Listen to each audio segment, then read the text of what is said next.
नमस्कार दोस्तों, welcome to word rain, जहां हर शब्द बरसाता है नया ज्ञान।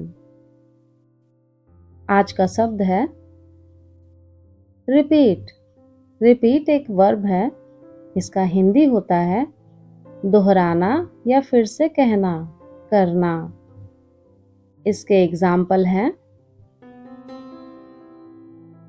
To repeat a question. इसका हिंदी होता है सवाल को दोहराना। इस वर्ड की गहराइयों और यूजेस को समझने के लिए फुल वीडियो का लिंक डिस्क्रिप्शन में दिया गया है। डिस्क्रिप्शन में जाकर फुल वीडियो जरूर देखिए।